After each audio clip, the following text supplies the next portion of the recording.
The wind is punishing up here. Visibility just a few meters. You can see climbers holding onto this fixed rope, many barely on their feet. Rescue Gale force winds and heavy snow are hammering the eastern face of Mount Everest right now. At nearly 5,000 meters, hundreds of climbers and pack yaks are fighting to stay on the route. Rescue teams are setting up emergency camps, pulling exhausted hikers off the trail. Oh, need help over here! The ridge is gone! Keep moving, follow the rope line. The yak's down, I can't get the load off. Visibility 0, watch your step! Stuck! The line's frozen solid! This is the deadliest storm this season on the south route of Mount Everest. More than 1,000 climbers are stranded. Mount Everest's eastern face are gusting near 90 kilometers per hour. Hundreds of hikers and pack animals remain trapped as temperatures plunge well below freezing. Base camp, this is Rescue 2. Visibility less than 20 meters. Hold the line, stay together. I can't see anything! Keep breathing, you're okay, stay with me! Radio check. Base camp, do you copy? Conditions are worsening. Stretcher coming through, make a path! Heads going, grab the lines, everyone. Over here, we need a medic! Hold on, stay low! I just got back from camp 2. I'm at base camp. And I feel horrible.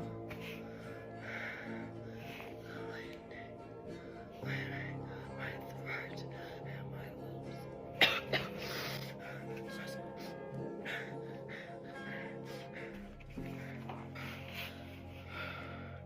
I'm so out of breath, even though yesterday I was at 8,000 meters.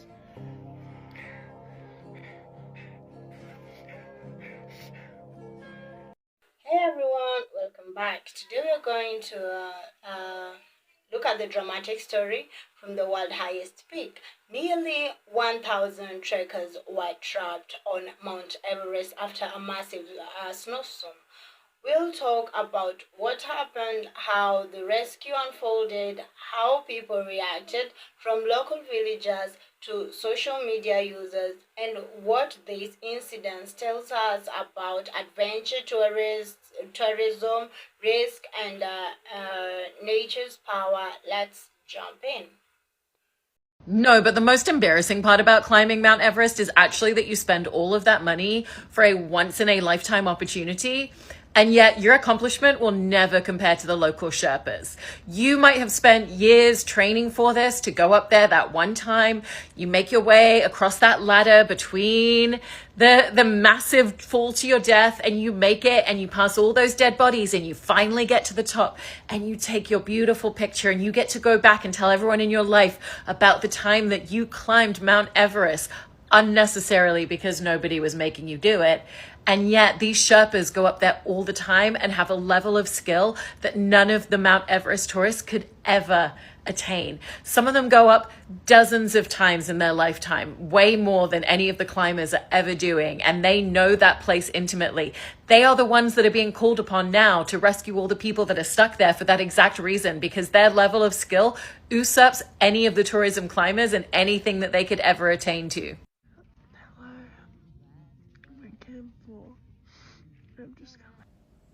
Hey guys, I don't know how I ended up on Mount Everest TikTok, okay? I have no idea how I ended up in that part of the world, but I would just like for all white folks to please step forward.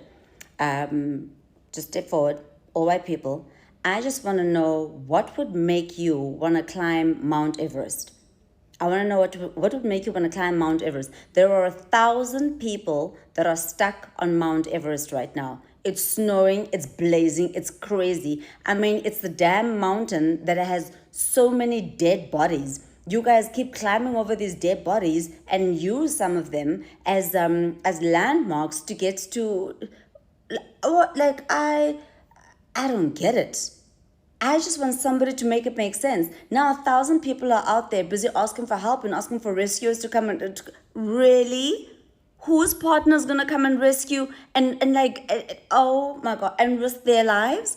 I mean, this is the same mountain that PR of the mountain, the guys that do the PR for Mount Everest have told us that this is not an easy thing for you guys to be doing. Not only that, people are paying like $30,000, $100,000 to, I mean, this is rich people kind of problem. I'm sorry, like this is rich people problem. And you know, I guess this is why some families just don't get the loved ones to come back, because it's such a huge risk. 1,000 people. I don't know. and I don't want to say more of these videos because they can't breathe, they've got frostbite on their face, they're losing their limbs, somebody else was just left there dying. Yo, I find another sport. Like, why you guys gotta be extra? If you're not freaking swimming with the sharks or going into submarines, you are out here. Get black friends. Get black friends. And what the fuck do you mean 1,000 hikers are stuck on fucking Mount Everest? Mount Optional Everest? Like the mountain that you actually don't have to climb, Mount Everest? Like the mountain whose PR team has made it very clear that if you climb this fucking mountain, you are going to die, Mount Everest? A mountain that is flooded with dead bodies that cannot be retrieved, Mount Everest? I am genuinely confused on why anybody, let alone 1,000 people, would choose to go fucking climb Mount Everest. Is the view that goddamn good at the top? It's the fact that climbing that mountain is not free. Climbing that mountain is not free. It costs thousands of fucking dollars. Thousands of American doll hairs, and y'all are paying to go be unalived. To see some fucking snow that you can see in Connecticut. Like, how do you even find 1,000 hikers to go on a hike to fucking Mount Everest? Is there a goddamn group chat? If there is a group chat, I would like to see the conversations that led up to them deciding that they were going to go on a fucking hike up fucking Mount Everest. Like, who initiated that conversation? Next, let us explore how the public and social media responded. On forums like Reddit, users compared the situation to a traffic jam on Everest, reflecting overcrowding, delays, and safety risks. One said that this is really disgusting. It is incredible to think that 80% of them would not make it without the help of the Sherpas. Some social medias posts laments the adventure tourist boom, showing that many trekkers may not have been fully prepared for extreme Himalayas conditions.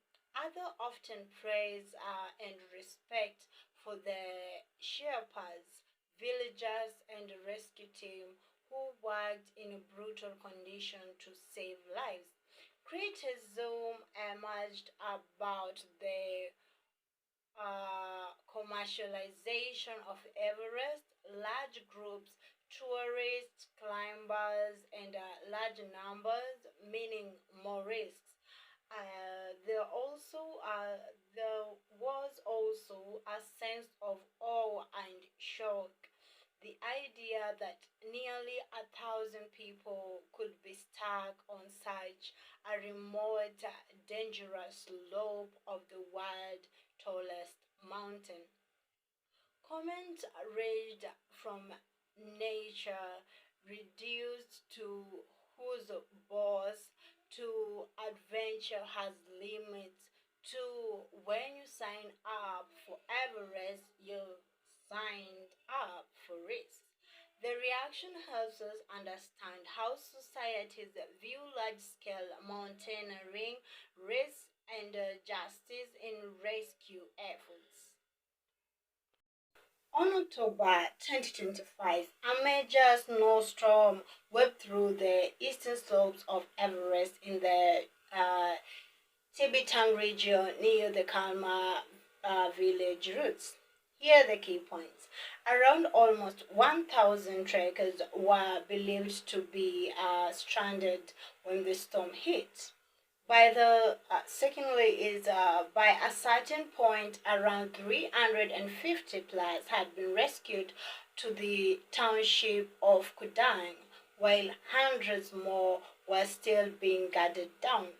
The conditions were brutal: heavy storm, collapsing tents, hypothermia risk, nearly zero visibility.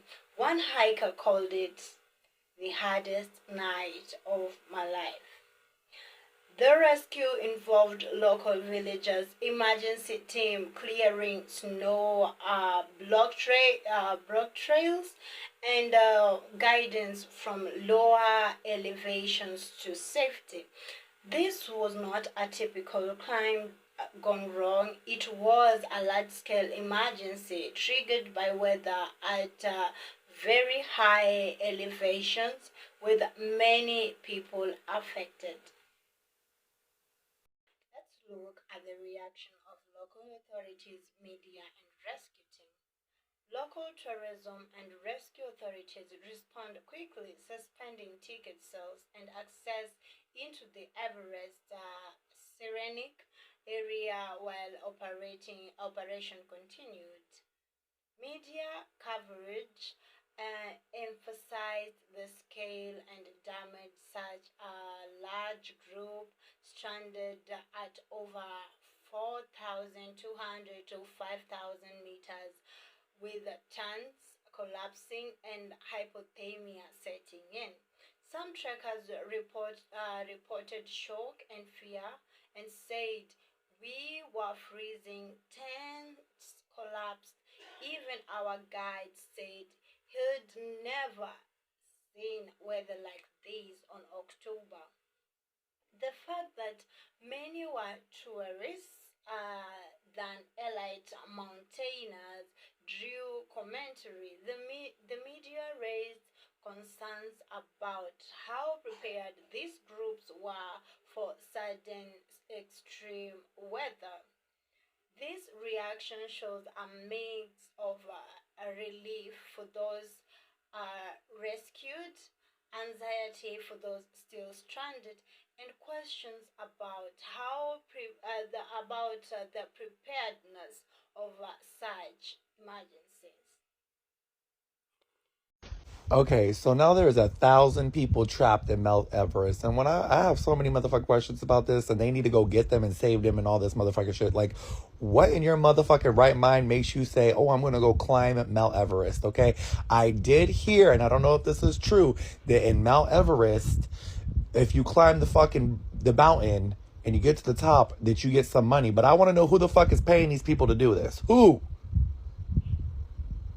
It's insane to me. It's insane to me that you want to go in the fucking blizzard and you want to climb this fucking mountain and fucking risk your life. And have y'all seen the fucking videos of bitches climbing that mountain? It's insane.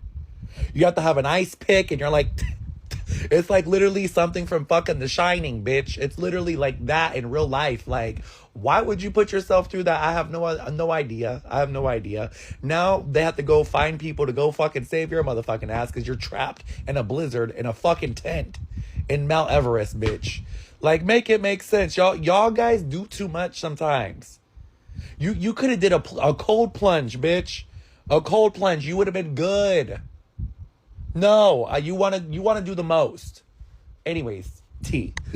Also, keep in mind, bitch, how the fuck do you get down? That's another thing, bitch, because getting down, it has to be more diabolical than going up. Anyways, T.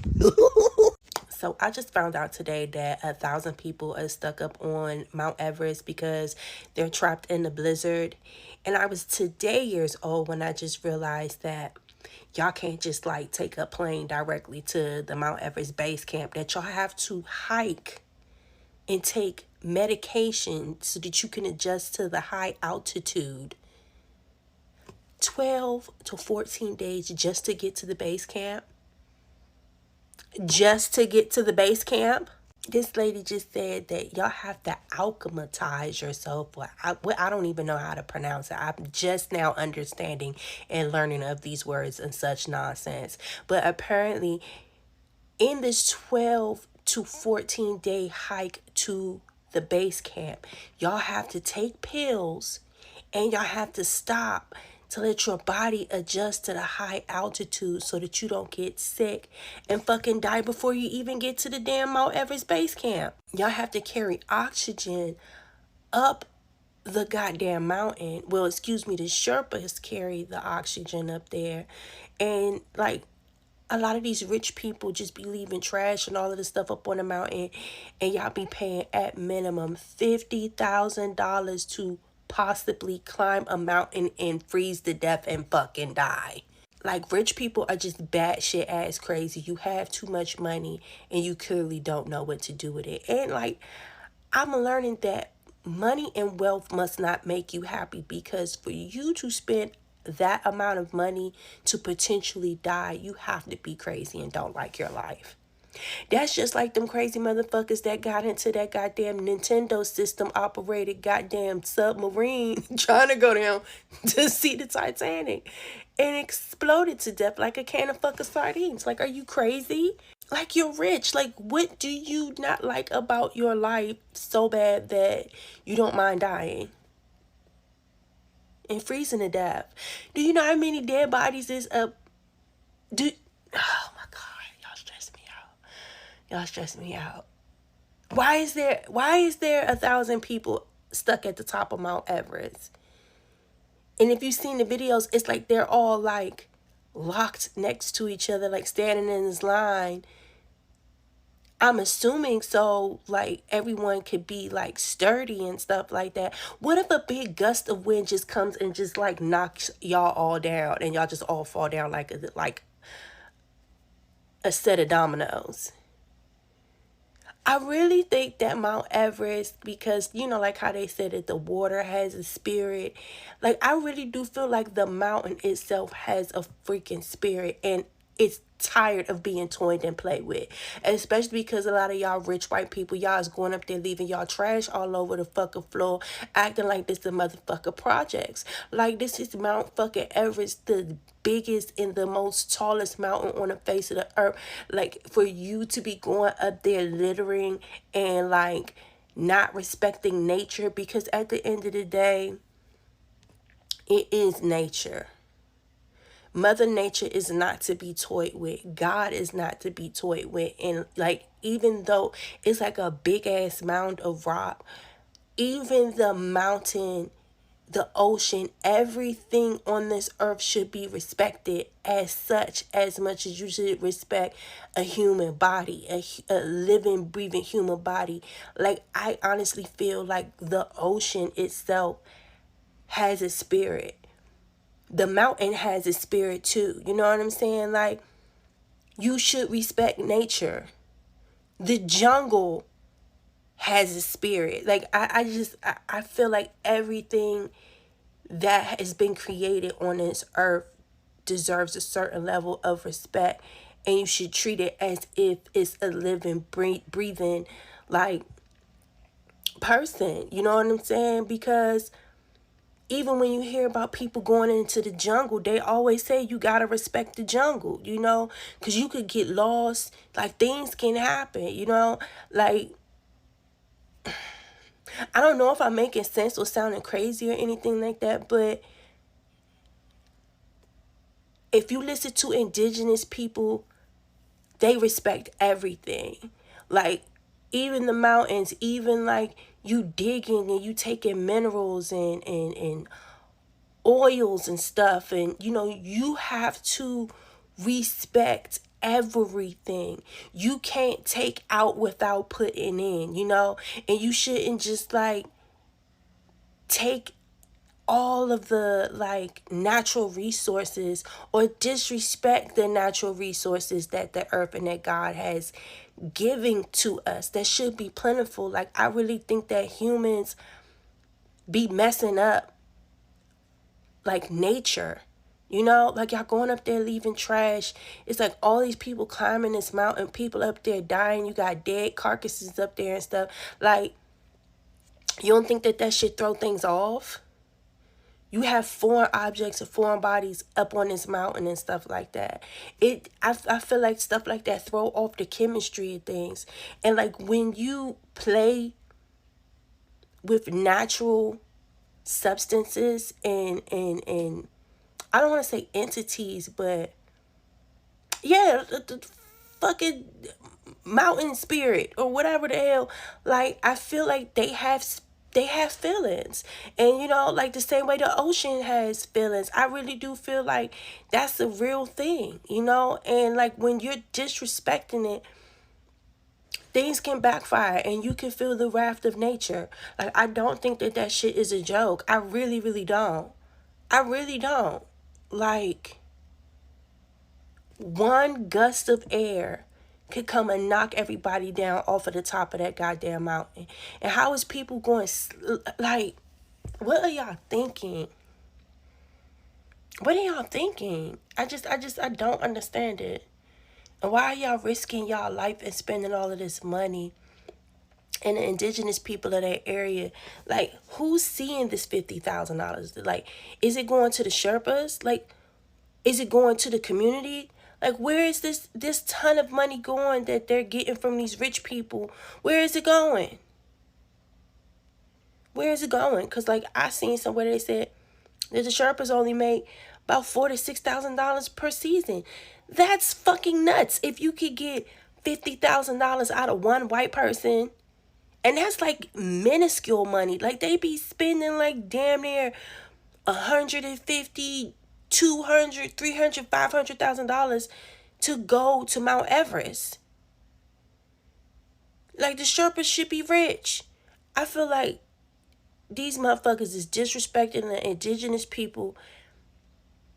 That's their land, like that's their mountain. Like, those people respect that mountain and that in the nature, you know, like they really, really do. Like, they really, really do, man. And for them to have to keep risking their lives to go up there and carry the belongings of white people, and they're already risking their life going up the damn mountain, but they're having to carry all of y'all equipment, carry all of y'all clothes, clean up after y'all. And it's just like, to me, it just sounds like a whole bunch of fucking chaos with a whole bunch of daredevil ass white people that got a whole bunch of money, really not satisfied in their life, and they just want to take a gamble to see if they gonna go up there and die or not. Like I said, like that person that went down there in that goddamn submersible. Like, I don't know why y'all playing with God. I don't know why y'all playing with nature like this, cause for you to play with nature, you're playing with God. Like, he see all of the shit that you're doing. Like, this shit ain't cool. And like, I really hope that everybody get down. But like, if y'all don't, like, it, I don't want to say I don't feel sorry for y'all, but like, why are y'all even up there? Why are y'all disturbing the ecosystem up there? Y'all don't think that shit matters? Like, that shit matters. Like, that's the fucking mountain. And y'all leaving trash and litter and there's dead bodies and stuff up there. You don't think that can alter the ecosystem? Like, I don't know. I just think that y'all are fucking crazy. Like, y'all are crazy. And the fact that y'all could have almost died just getting to the base camp. Like I said, a whole bunch of people that are not satisfied with their life, don't like their life, and have an insane amount of money and just wasteful. Y'all could go take that and take $50,000 and donate it to a school system or into an impoverished area instead of risking your life to climb a fucking mountain that don't want you up there in the first place. Like, y'all get on my fucking nerves. Beyond the incident itself, this event raised bigger questions like, one, adventure tourism and risk management, where we have like with a thousand and hundreds undertaking climb or treks. How well are they prepared for sudden extreme weather? Are guides, permit system, and routes ready for mass emergencies? Does a bigger volume reduce safety margins? And B, it's a question about climate and weather related risk. When we have these events, underlines how Himalayas weather can shift suddenly, even outside typical peak seasons. As climate change alters weather patterns, maybe storms become less predictable in high altitude zones. The question is, are mountaineers prepared for new normals in mountain weather? The other question is about rescue and local communities. Here, the role of local villagers, sherpas, and mountain rescue staff is critical. Their risk their workload, their safety. So, how much of the cost and responsibility falls on less resourced local teams? The other question is about ethical and environmental consideration, where the crowding of Everest and its slope has been criticized. Long traffic jam, waste, human impact. How do we balance human ambitions to climb or trek with respect to environment, local ecosystem, and safety? The other one, the questions about preparation and education. For viewers, what lesson can we take? Choose appropriate season, gear, guide, and emergency plan. The incident is a reminder, even when planned, trekkers can turn dangerous quietly. This implication mean the incident isn't just a new story. It's a mirror of how we engage with extreme adventure, nature, and global ecosystem. Let's bring in the human side, the fear, the relief, gratitude, and humanity. One tracker said, when we reached the village and got a warm meal, we finally felt safe. But up there, it was the hardest night of my life. Imagine being at 5,000 to 5,800 meters in a storm, tents collapsing, wind howling, temperature plugging, hypothermia, real visibility nearly zero. On the cliff side, rescue team walking through snow, clearing paths, guiding people down, local heroes. Highlighting both perspectives creates emotional depth, the vulnerability of the standards and the courage of the helpers. For viewers and for the industry, what to learn to do better next time is preparation is paramount. The gear, guide, weather checks, and emergency plans. Two is that respect nature and predictability. Mountains are not tourist attractions alone. They demand respect.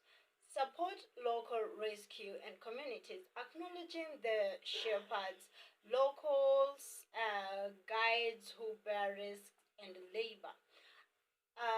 Fourthly, is advocate for responsible tourism. Less crowding, better permits, more sustainable practice. Safety over snapshots is the fifth one, where we'll say the desire for supreme photo, supreme photo should never override safety. Encourage your audience if you are planning high altitude treks. Plan thoroughly.